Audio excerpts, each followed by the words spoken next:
జగన్మోహన్ రెడ్డికి చెవిలో సలహాలిచ్చేది మాజీ ఎంపీ విజయసాయిరెడ్డి అని మాజీ మంత్రి అంబటి రాంబాబు అన్నారు. గుంటూరు సబ్ జైలులో సినీ నటుడు పోసాని కృష్ణ మురళిని ఆయన కలిశారు. ఇతర పార్టీలకు లబ్ధి చేకూరడం కోసమే విజయసాయిరెడ్డి వ్యాఖ్యలు చేస్తున్నారు. వాటిని పట్టించుకోవాల్సిన అవసరం లేదన్నారు. పోసాని కృష్ణ మురళిపై పెట్టిన కేసుల్లో సాక్ష్యాలు లేవని, త్వరలోనే కేసును కొట్టివేస్తారని అంబటి చెప్పారు. పార్టీని వదిలిపెట్టి పోయినోడు చేసే పని ఏంటి?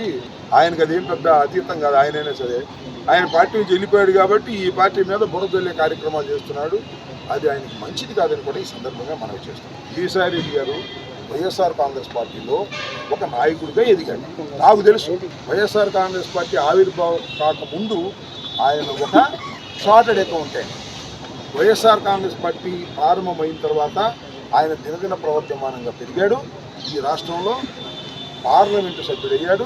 పార్లమెంటు సభ్యులు అవ్వకుండా పార్లమెంటరీ పార్టీకి నాయకుడిగా కూడా వ్యవహరించాడు. వైఎస్ఆర్ కాంగ్రెస్ పార్టీలో కీలకమైన బాధ్యతలు చేపట్టాడు. జగన్మోహన్ రెడ్డి గారికి లెఫ్ట్ చెవులోను రైట్ చెవులోను ఆయనే సలహాలు ఇచ్చేవాడు. ఏదన్నా క్వార్టరీ గేటరీ ఉందంటే ఆయనే క్వార్టరీ, ఇంకెవరు లేదు. మరి ఆయన మాట్లాడుతున్నారంటే నేను ఏం చెప్తాను? ఇప్పుడు బలహీనంగా ఉన్నప్పుడు 100 మంది మాట్లాడతారు. స్వామి మేము బలహీనంగా ఉన్నామని అనుకుంటున్నారు. 11 సీట్ల ప్రతి వాడు మాట్లాడుతున్నాడు. అది బలంగా ఉన్నప్పుడు మాట్లాడలేదే. సాయిరెడ్డి గారు ఈ పార్టీకి నుంచి బయటికి పోయాడు. బయటికి పోయిన తర్వాత ఇక పార్టీ మీద అవాకులు చవాకులు పేరడం ద్వారా ఇతర పార్టీలకు లాభం చేయాలనే దుర్బుద్ధితో వ్యవహరిస్తున్నాడు.